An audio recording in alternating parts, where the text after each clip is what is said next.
So welcome to an Oyster webinar. We're going to be talking today about free diving and about what it's all about, why I got into it so much, and what we're doing at Oyster to promote it, and what courses we're offering, and how to get involved in the amazing sport I love so much on this. So yeah, this is all the plan of action, what we're going to be talking about. I'm going to start off with a great little video. Just gives it a nice, it's about 3.5 minutes long. Just gives a nice overview of what it's all about. And to be honest, just some great shots of some great famous free divers in there. Then I've got a short little talk from me. I'm just going to talk about everything about my past and talk about how we can get involved and what sort of things I'm doing at home and what you guys can do at home to just practice, and what we can do during the lockdown period. And then I'm also going to talk about what courses that Oyster offer. And then Mark's going to take over at the end and talk about what other holiday trips and things we can all tie it all in together. Hopefully in the future when we can get traveling again. Okay, so we'll start off with just this video. It's a great, like I said, it's just a great opportunity just to see what it's all about. Hello, darkness, my old friend. I've come to talk with you again, because a vision softly creeping left its seeds while I was sleeping,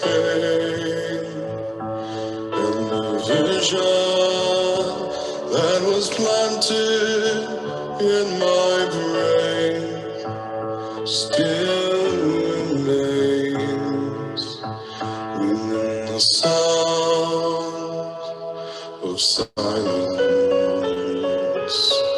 In restless dreams I walked alone, narrow streets of cobblestone, neath the halo of a street lamp. I turned my collar to the cold and damp, when my eyes were stabbed by the flash of a neon light that split the night and touched the sound of silence. And in the naked light I saw 10,000 people, maybe more. People talking without speaking, people hearing without listening, people writing songs and voices never shared. No one dared disturb the sound of silence.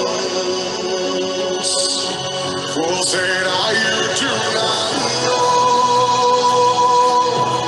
silence like a cancer grows.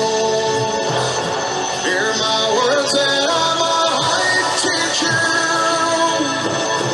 take my arms and I might reach you, but my words like silent raindrops fell, echoed in the wells of silence.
Cool.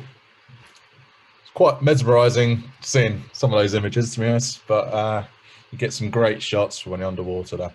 Anyway, I'm going to talk a little bit about myself for a little period. My name's Phil. I'm an Ada and Paddy freediving instructor. I have to be clicking here. I've been freediving since 2018. I started, just was intrigued about it right at the start. I was out in the Philippines doing my scuba instructor course, and I just was actually just very chatting to a lot of my instructors all the way through that course, and I discovered a lot of them were freedivers as well, and they talked to me about how much they loved it, and it just intrigued me. It was just something I wanted to try out, and as I was out in the warm waters down there, I decided to go check it all out there. I went and did my first level, and yeah, 3 days worth of training there, and just fell in love with it, really, just doing that. Then I came back to lovely UK waters over here, and I wanted to carry on here, but didn't really get a chance. But then I went back out the following year and spent a good part of 3 months out in Mobile, down there, just doing all the way up, becoming an AIDA instructor, and then crossed over to the PADI system as well, because they're very, very similar. Yeah, so that's basically where I came from. But what made me fall in love with freediving? And so it wasn't just the fact that I just found it was something different. Me as an instructor now, it's nice to be able to offer 2 different sides of things to it, and you'll see later on I'll talk about the similarities and where they can connect together. But for me, I just found it's just being underwater with none of the equipment on, and just trusting my own body and my own mental capacity, and knowing that this is how people have been freediving for hundreds and hundreds of years, and been diving before we had scuba equipment, BCDs, etc. So for me, it just feels like it's just be able to just go out, and all I need is, well, you don't even need to set fins. You just need to go out and just take 1 breath in, and down you go, and you can see the world as it's meant to be.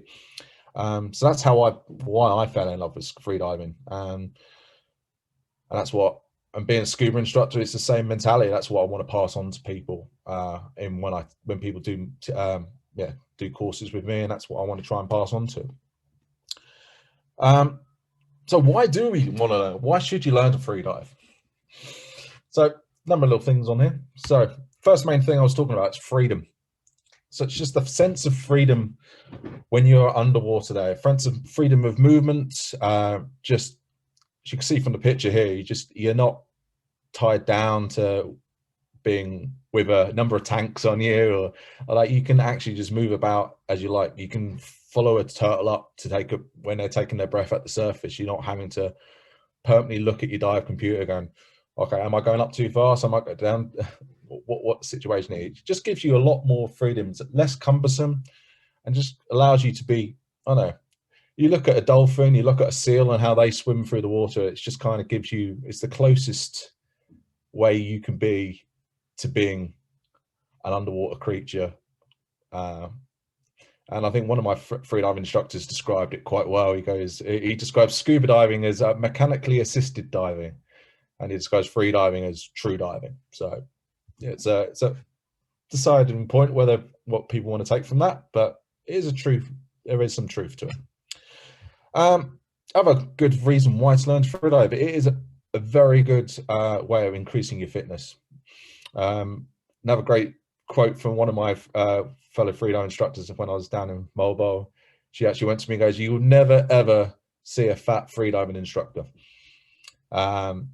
which kind of, which is the truth. Like, if you're wanting to challenge and go deeper and go further, and to push your body and give you good motivation, go there, you're not going to be sitting there eating burgers every day. You're going to actually be getting up, training. You want to be trying to stay fit and healthy. You want to be straight, because it is a strenuous thing. Like, if you're holding your breath for 4+ minutes, and you're dealing with pressures down at 30 meters, if you've got a breath hold, your size of your lungs are about the size of your fist. So you've got a lot of, your body's going through a lot of stress and strain, and it also integrates with your fitness. It comes your flexibility and your durability as well, and that should give you the motivation to actually want to become a better free diver with that as well. Next one is, it allows you to master your body physically and mentally. So it's not just about, yeah, I'm getting fit. It's actually making and encouraging that your body, you can get the most out of your body. Like a lot of people will go to me, some ask me, oh, so what's the deepest you've been? And when I tell them that, they kind of look at me like, that's crazy. And they go, and I go, well, it's not. It's compared it to some of the, like the world record holders, it's nothing. And with training and with right motivation and the right, right aspects to that, you can comfortably get down there and do those depths as well if you want to. But it's for you personally as well. It gives you a great sense of well-being, knowing that, okay, my body is capable of doing that. And one thing you, with the mental side of things, is you'll find that freediving is very much a mental game. It's encouraging you have to be relaxed mentally, as well as yeah, it's a crazy thought if you're down at 40 meters and you realize, okay, I really need to breathe now, and I'm such a long way for the surface. Tell your body, telling your mind and telling yourself that, no, I'm okay, I'm all right, I've got plenty of oxygen. And you're just going with the whole tranquil side of things, and that's what helps with it. This goes on to the next point. It massively reduces stress, whether it is practicing on the surface, whether it's practicing at your local pool, or whether you just, like, you had a stressful day. Why not just go out there and hold your breath and just go enjoy the silence of the ocean when you're swimming through there without any of the hassle of everything. There's a great Netflix show that I watched a couple of weeks ago. It's called, was it My Friend the Octopus or something like that? My Octopus Friend. And there was a guy who's he's going out every day free diving, not with much equipment, but he's going down to see this octopus that he's seen every day, and seeing the life cycle of that octopus and how he's got a good relationship with the underwater world there. But it just shows how much the reason he was doing it is partly because it was just allowed him to relax and to reduce the stress of 9-to-5 life that we people do. And that is one of the main things as well. In order to, like, to go back to a good successful way to be a good free diver, is you need to be able to relax your brain and your mind and be stress free, and it all comes hand in hand. Cool. Moving on. Next one, we've got personal challenge. Everyone has a competitive side. Everybody wants to get motivated and wants to go deeper, and they want to be, and it's not necessarily against everyone else. It's like, it's for you personally. It's a great sense of pride and achievement, and it drives freedivers to be the best of their sport. But the key thing to remember here, and go against the stippler, like, freediving isn't just have to be competitive. It's not about, I'm going to go compete and try and beat all the other people here about how deep or how long I can hold my breath for. It's more about a personal challenge. So you have to be focused. It's doing something to compete against yourself there, not about other people. Here's one which is a bit up and down whether I would have decided about this. You get better wildlife encounters. Now, one thing you probably will find while scuba diving, you blow quite a lot of bubbles, and you find that, especially in some places, that local wildlife don't want to get close to you because they don't like the bubbles. It disturbs them, and it scares them away. Take the bubbles away and you're holding your breath, you can get a lot closer. And there's also key things, key wildlife encounters where scuba diving isn't allowed for that reason. However, you can go free diving, you can go down with them. So it's a lot more, for example, like whales, like in pilot whales, humpback or orca whales, you can't go scuba diving with them. But learn to free dive, you can get up close and personal. The final reason it's just a great community. As we all know, like the scuba diving community is a great community to be around, a great people to be with, and same with the scuba free diving community. It's just everyone's there to help each other. Everyone's there to motivate each other as well as encourage, and it's great people to be around, and it's and a lot of them go hand in hand. But yeah, it's great people to be around, and that's what makes this sport enjoyable. And most important thing as well, learning free dive will help improve your scuba diving. Some areas they are very different, but in some of the key parts, some bits are going to help you in both areas. So how is learning to free dive, and how can it improve your scuba diving? So number one, improves your breathing. As we'll go through in a bit, we're going to be going through a little bit about talking about the breathing cycle and what I end up teaching my students just before we even go into the water, talking about how to breathe properly. Obviously, with breathing, helps improve your lung capacity, it improves your breathing technique, helps you relax all together. So as we all know, breathing while scuba diving is a key thing to obviously adjust our buoyancy. Now, by breathing, by controlling our breathing and be able to get the most out of our lungs, it's going to help with our buoyancy, it's going to help with our air consumption, and altogether, that's all, as we all know, it's all connected by having a good, long, successful dive. Makes you more relaxed. As most instructors here we're talking about, getting students relaxed or being relaxed in the water is going to make everything so much more easier. Like, by having people more relaxed, they're breathing less, they're therefore having better air consumption. It's going to make their buoyancy a lot more easier. So having people really relaxed and breathing slowly, it's going to make your life and make your scuba diving a lot more enjoyable as well. Going on to helps improve your air consumption altogether, better buoyancy, slower breathing. You're going to breathe your tank a lot slower, so therefore longer dives. Improves water confidence. So the requirements to do most of these courses, and most of the free diving courses, are the same as the scuba diving. You must be able to swim a little bit. However, be able to put someone in the water and just knowing that, okay, they haven't got the security of a BCD on their back, but then by having a bit of free diving experience and be able to just swim down, and you know that you can hold your breath longer, and you know that you just feel a lot more comfortable being under the water. In return, is once you put your scuba kit on, it's going to show in there as well. So being more comfortable in the water generally is going to make your scuba diving a lot more easier. And the final one, equalization. Now, it's always been the bane of some people's life, or even when they go to scuba diving on holiday, and even more experienced divers as well, that sometimes your ears are just don't want to equalize on the way down. Now, I've found in some courses I've taught, like, equalizing isn't actually taught that in depth when learning to scuba dive. With free diving, it's a lot more difficult. And there's some in-depth thing purely because, as you saw in the video, a lot of people, when we do free diving, we do go down upside down. Now, if you've tried to equalize upside down before, you can find it's actually quite hard.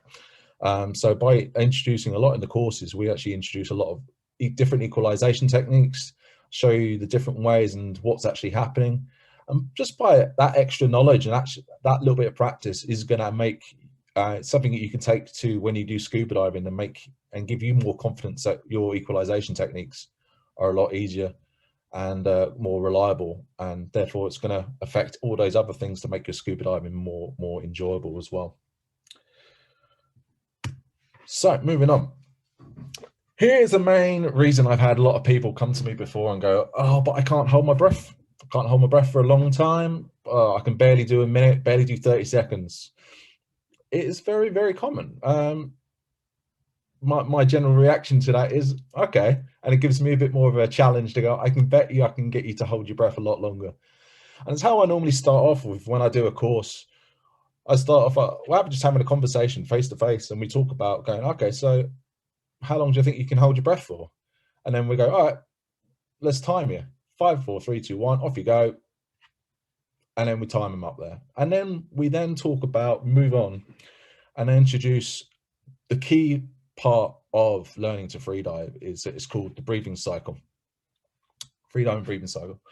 And it's got 4 parts.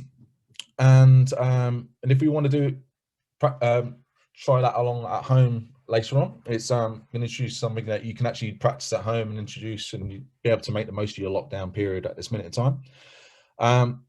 But by looking at each of these 4 steps of the breathing cycle is actually going to make you be able to hold your breath a lot longer. And even practicing this on your bed is actually going to, by the time you then take it into the water, it's going to affect a lot more. And you'll be pleasantly surprised how much longer you can hold your breath just by looking at these 4 steps. Before we look at them, I'm just going to talk a little bit about safety. Disclaimer agreement. Okay, most important rule of freediving is we never ever freedive on your own. Okay, so this isn't encouraging. Go, cool, right? We're going to practice this at home. You can get really confident and go, right, cool. I can now hold my breath over 2 minutes.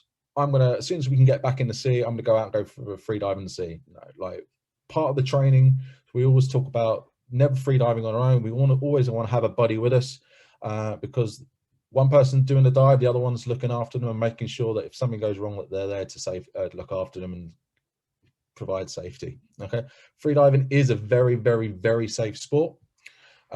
It's one of the safest sports out there, but it's only safe if it's done properly. As same as scuba diving, it's only safe as long as you follow your training. Okay. However, what we're going to talk through now, it is okay to practice this at home. The key word there is dry. Okay, so basically just don't go do it in the bath. Okay, just going to disclaim some of the myths out there at the minute. So a lot of people think, like, when they talk to me about freediving, they go, oh, cool. So basically what you do, you just hyperventilate and go down, right? And I ask them, okay, so why do you hyperventilate? And a lot of them go to me, oh, because I'm storing more oxygen in my blood. Now, if you look at the picture here, it's actually, that's an oxygen saturation meter. You can get those online quite really cheaply. Joys of Wish for about 10 quid. But if you put one of them on your fingers, you'll find out your blood saturation is actually somewhere between 96 and 99% at all times just now. And we're not doing anything special. We're sitting here having a drink, relaxing. Okay. The only way you would get that more, and you'll get that to 100%, is if you start breathing from 100% oxygen tank. Okay. So this is your standard, most normal person. Okay. You can't gain any more. You can't gain any more oxygen than you've already got saturated in your blood. Okay. So the idea that, okay, people hyperventilate, stores more oxygen is actually absolutely false, and is actually, to be honest, it's very, very bad. Now, the reason why people used to do it goes on to something else later on, but it's actually quite detrimental to your free dive and your the key thing. So the key way we want to save and prevent using oxygen, so therefore we're saving oxygen, so therefore we have longer dive times, is the key word here is relaxation. And that goes back onto the freediving breathe cycle. Okay. Number 1 stage is called the relaxation phase. Okay. Number 2 is going to be looking at the 1 full breath, how to take a one full breath in order to get a maximum amount of air we can, while still going back to the relaxation phase as well. Okay. Number 3, looking at the breath hold. How is the best way to do a breath hold, and what's going to happen during the breath hold. And number 4, careful looking at recovery breathing as well. Okay, so these are the 4 main steps we want to look at here. So all these parts are very, very important. They're not just there, they're also there to be safe. We're also there to, if you can master all 4 parts, it's going to help you improve your breath hold technique, and it's also going to make your free diving a lot more enjoyable. Okay, so looking at this relaxation phase, also known as the breathe up in some organizations. Okay, so this is a point before a free dive. You want to spend about between at least 2 minutes relaxing on the surface, similar to what the photo behind there is doing. So what we want to do here is we want to try and reduce all physical activity We want to focus our mind, and we want to, just trying to get everything relaxed. And the idea here is we're looking at minimal amount of movement. Now, the idea there is, okay, if your muscles are relaxed and your mind's relaxed, your body's using less oxygen because it's not needing it. And obviously, the less oxygen it uses, the longer you'll be able to use that and hold that while we dive, while during the dive. So we're just trying to get ourselves in a state of mind before we go do our final breath. Key here, belly breathing. So in regards when we're trying to relax and try and breathe, we want to be looking at breathing properly. Now, if people are nervous, they want to breathe very shallowly. Okay, so that's when they breathe, they tend to be breathing from their intercostal muscles here, like that. When we talk about belly breathing, we're talking about breathing from our diaphragm. And the best way to do this, especially if you're just trying to lie and practice this at home, put one hand on your belly, and that should be, you should see that rise up and down when you're breathing in and out. Okay, if you put your other hand on your chest, on the top of your chest here, you'll be able to, when you're breathing, you should not feel that move up and down at all. Now, the key thing about this diaphragmic breathing is that you'll know that way you're getting a full lungs full of air each time. And that's the key word, so we know that we are breathing properly. So this is a key bit in the relaxation phase. And then the other things you can do is use yoke relaxation exercises. So what I tend to do with my students at this point is, once they've done their breathing for how long, and they've done a normal first breath hold, we've taken that time, I get them to lie down on the floors, close their eyes, relax all their muscles, and then we're going to introduce something I call a body scan. So what we do with that is I just get them to close their eyes, focus on their breathing, and then get them to go up and down their body mentally with them in their minds, and just focus on every part of their body to make sure it's all nice and relaxed. There's no tension there. And it's a way that you just keep scanning up and down your own body, just to know that you have got everything nice and relaxed and you're ready to do your dive. Okay. Next step here, one full breath. So key thing here is, as we've gone back to the main point earlier, relaxation is key all round. So when we take our full breath, it needs to be nice and slow. We need to be comfortable, and we don't want to compromise relaxation at any point. So we don't want to take a big breath in and feel like, yes, I've got the biggest breath I could ever take here. I'm going to have lots of oxygen to breathe when I dive. But if I'm uncomfortable, if I'm all rigid because I'm put so much air, it's not going to work as well, and you're going to use that oxygen faster. So the key thing is we need to be comfortable. We need to focus on our relaxation. We want to take our inhale nice and slowly. One of the key stippler things is people think, especially with freediving, is thinking like, okay, the faster I do something, the faster I can be up to the surface. So the faster means I can get to my depth and get back up again. The key thing for freediving is to realize that the slower you go, the less oxygen you're going to use. So therefore, technically, you're going to feel a lot better during the dive. You're less likely to have to need any sort of safety at the end. And you're going to feel a lot better during the dive, and you're going to, so speed is definitely not the essence here. So we want to be focused on nice and slow. And there's all different ways that we could talk about that during your course of how we can emphasize and try to make everything slow down a bit. Then when we take our full breath, we want to do two-stage full breath. Start from the belly. So again, we want to start from our belly breathing. Breathe in from the diaphragm, fill the lungs all the way up, and then right at the top, that's when we bring our intercostal muscles in to take that final breath. And when we hold our breath, there's no muscles involved at all. It's you naturally just relax, and it will close your mouth. So you don't need to be using doesn't need to be tense around your neck or shoulder area, because if that's the case, then you're still tense and you're not fully relaxed, and that's going to affect your dive. Yeah, remember, there's only one. There can only be one, so make it a good one. Cool. During the breath hold, here we go. This is the third step here. A couple of things are going to happen. Okay, so back to it again. Relaxation all the way through the breath hold. Focusing should be on relaxation. If you can keep yourself relaxed, you're going to feel a lot better. CO2 buildup. Now, we're talking about here about the urge to breathe, and I've got a great video I'm just going to pop on shortly. It's only a couple of minutes long, and it's going to explain what's actually happening. Now, when people hold their breath, they're thinking and they get the urge to breathe. Your mind's triggering, going, "What the hell are you doing?" It's actually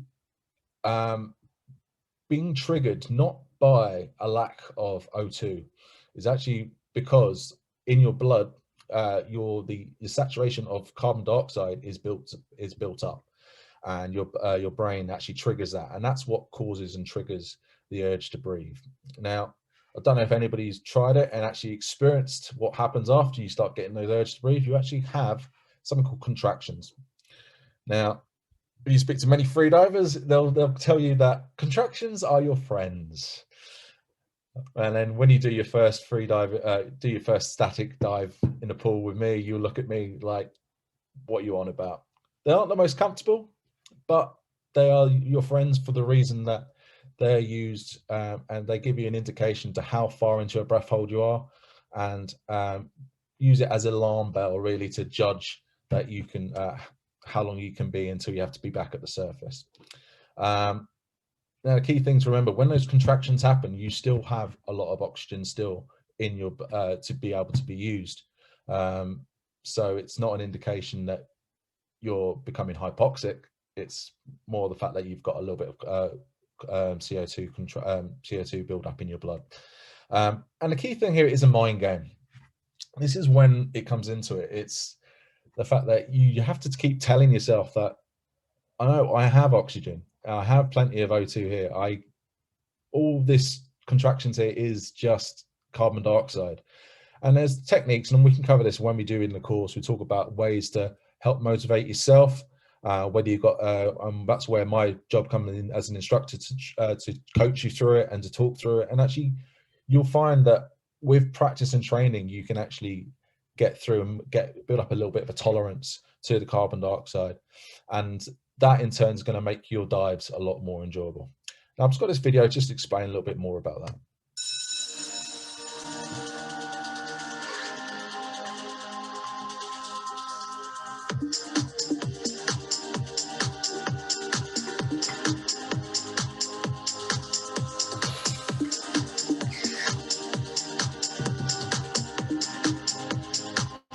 Urge to breathe.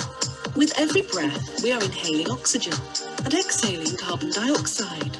There is always a certain amount of carbon dioxide in the blood, which the body tries to keep stable by regulating the intensity and frequency of our breathing. When the level of carbon dioxide increases because we are using more oxygen, for example during exercise, we breathe more. This allows more carbon dioxide to be released and the blood to absorb more oxygen. But when we hold our breath, gas exchange grinds to a halt, and the body cannot release the carbon dioxide in our blood. The oxygen levels in our blood starts falling, and carbon dioxide levels start to rise above their normal level. This rise in carbon dioxide is detected by receptors in our brain, which in turn triggers our urge to breathe. One of the first places to feel those signals is the diaphragm, which starts to contract involuntarily in an attempt to inflate the lungs. When you get contractions, there is still oxygen available to use, and you can keep holding your breath for some time. With training, you can increase your body's tolerance to carbon dioxide, which will result in longer, safer breath hold times. In addition, relaxation of your mind and body during the breathe up and the breath hold will minimize carbon dioxide production, delaying the urge to breathe in a safe way. However, your urge to breathe should be used as an alarm, and once you feel them, you should get ready to surface.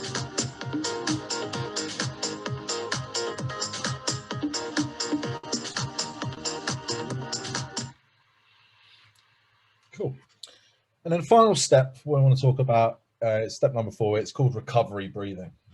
So this is what you should end any sort of breath hold, whether it's done at home, while you're on your bed, or after any sort of dive in water at all. It's called recovery breathing. Now, what we're talking about here, it's a safety concept. When we come up from a dive or at any point, we've got a lot of carbon dioxide built up, and we've got obviously a reduced amount of oxygen saturated in our blood. So what we want to try and do is maximize the gaseous exchange here. We want to get the carbon dioxide out, and we want to get that replaced with fresh oxygen. So what this does, it's just obviously maximizing it and making that happen as quickly as possible. Now, the idea with the recovery breathing, it starts off with a recovery, relaxed passive exhales, followed by quick full inhales. So what you're looking at, you try and make a bit of it's kind of a breathe in,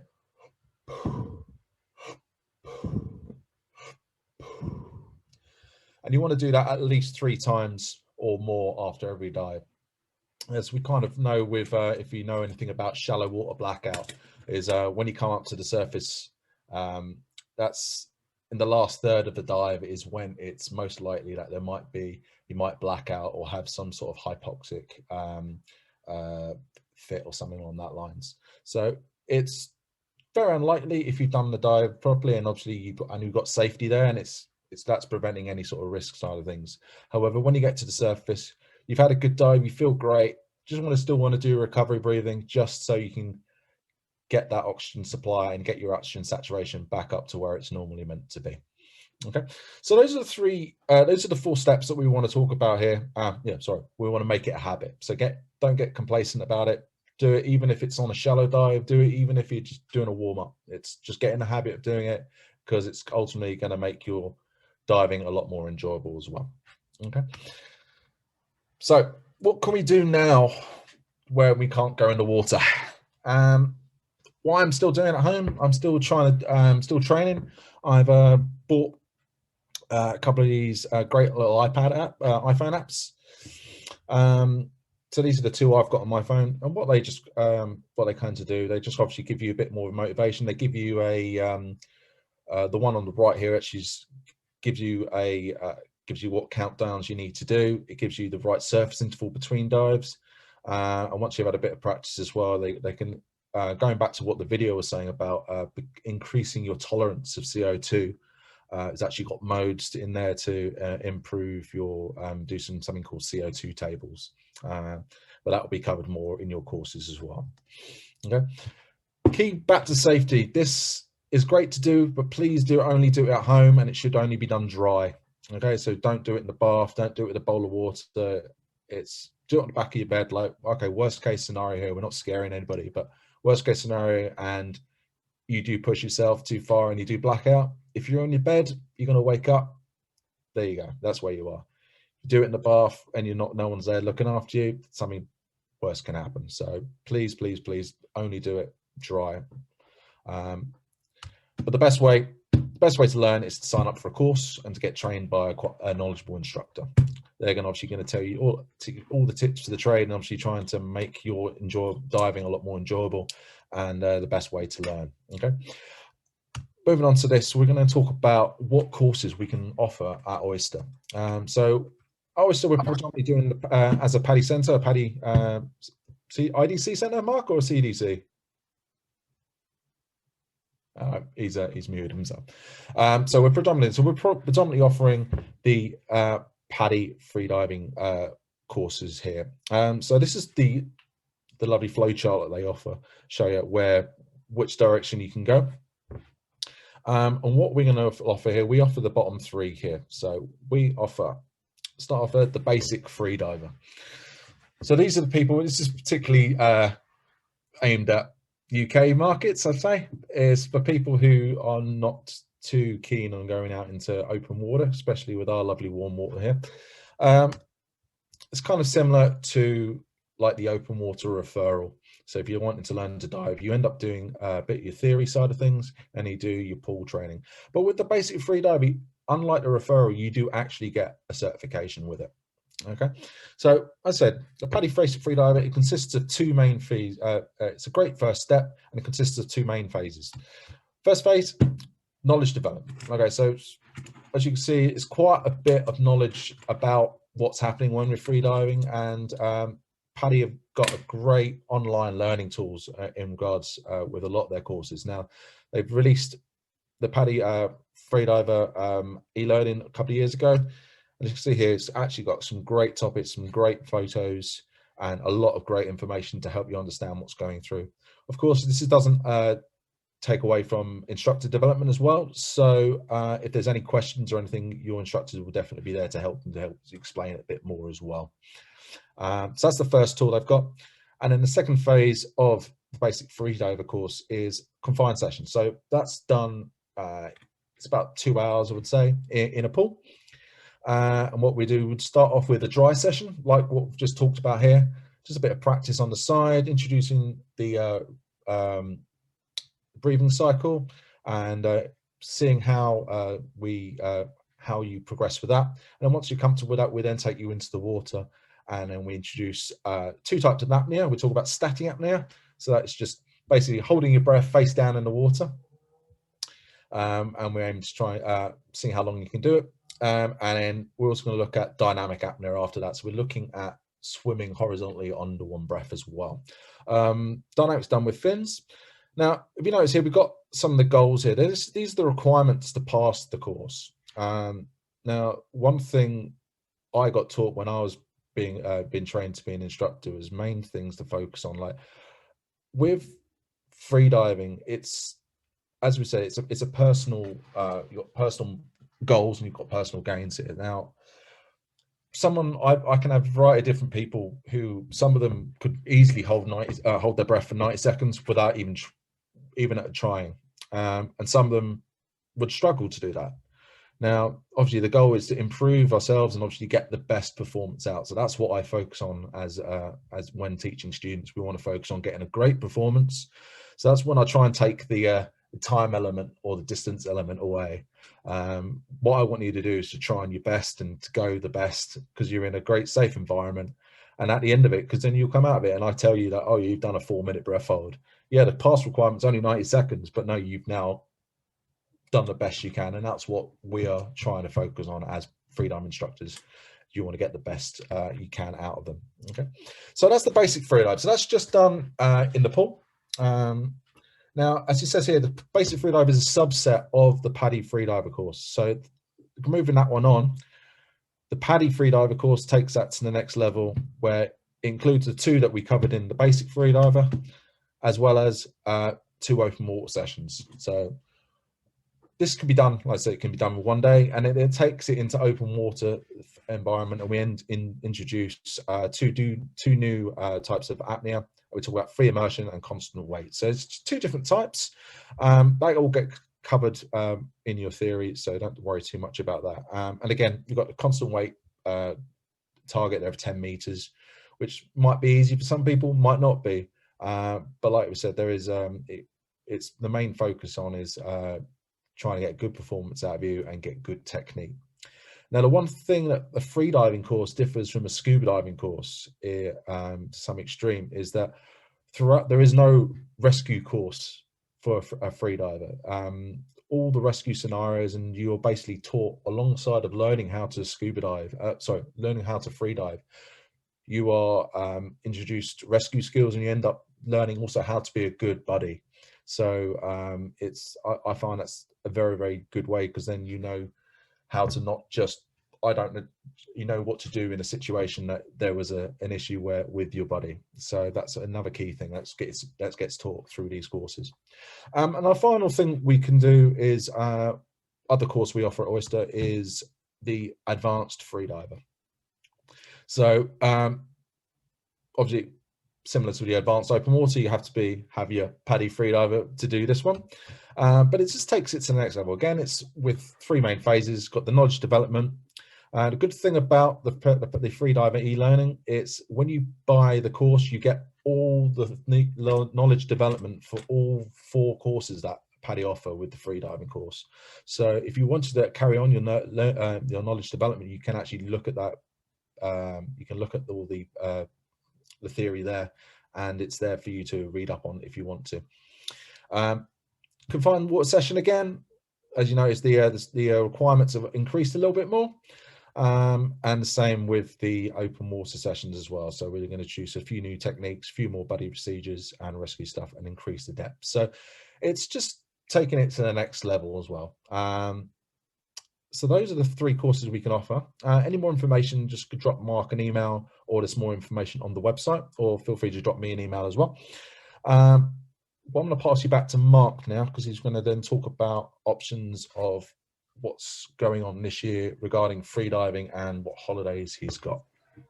Okay. Well, thanks, Phil. That's really good.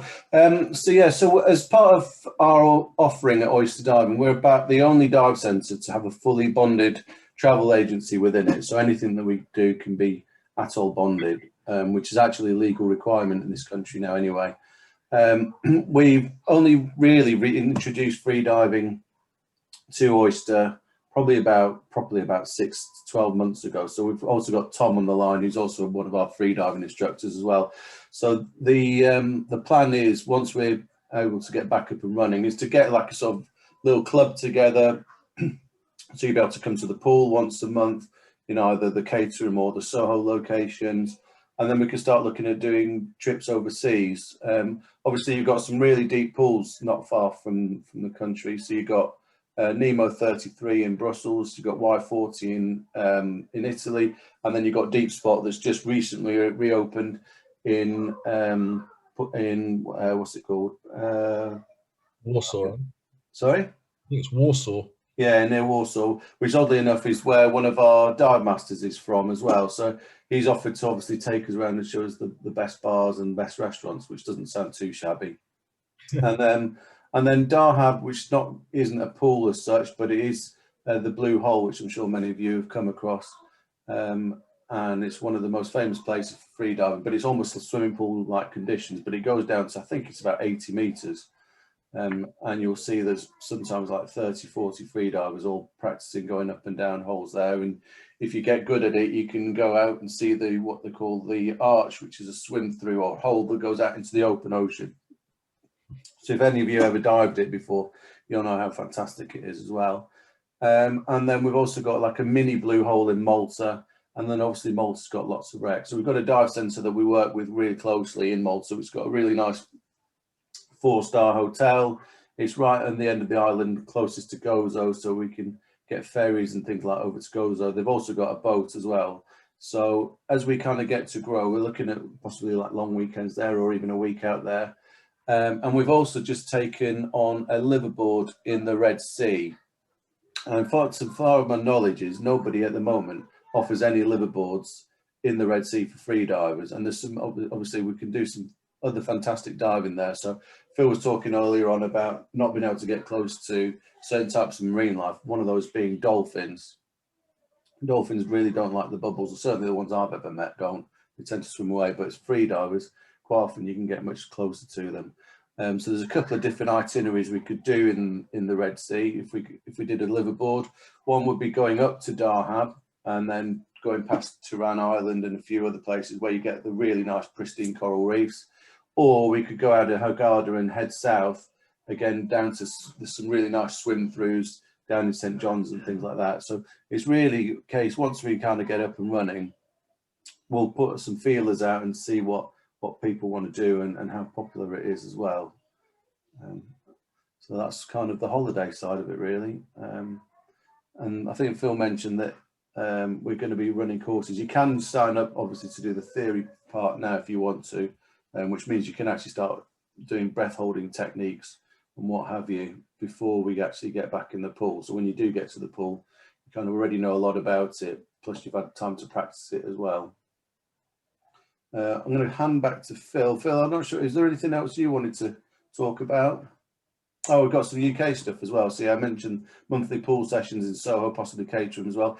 We've also got the exclusive use of Mercer's Lake, which is where we do our open water training sessions, but we can also do normal training sessions there once you're qualified.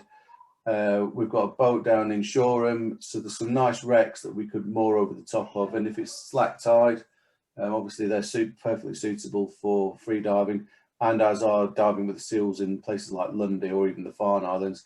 And there are some dive clubs that go diving with the blue sharks. The blue sharks can be quite skittish as well. So as we get to grow, and we can look at putting more and more trips on as well, and we'll do those hopefully bespoke for free diving. So yeah, so the next steps are, if you're interested, sign up to the Freediver course.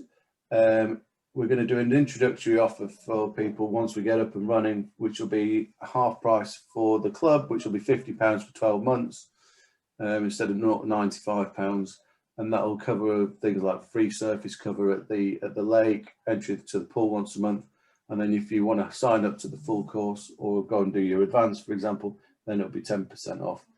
Paddy themselves are fairly new to freediving. They've taken on some of the top experts in the world to design the courses. So whereas the Paddy's got things like rescue diving and stuff like that, those will all be courses that they will no doubt roll out in the next couple of years. So you'll be able to progress as they go, as they come in. So you can set yourself more and more challenges. We've also got a really good relationship with a guy called Steve Millard, who's one of the top freediving trainers in the country, and he's taught a lot of the UK record holders and stuff like that. So if you find you got to a certain level with us and you're thinking, you know, I want to push myself that bit further and start trying to break records, we can hand you over to him and he will take good care of you. And I say he looks after the top apneists in the UK. Cool, so there's our phone number, website. Just give us a call or drop us an email. My email address is mark@oysterdiving.com. If you've got any questions for Phil or Tom, who are both on here at the moment, I just email it into info@oysterdiving and I'll forward it on to them. Cool, so thank you for listening. Phil, do you want to say anything else? No, hope that was of some interest for some people here. Has anybody got any questions before you go?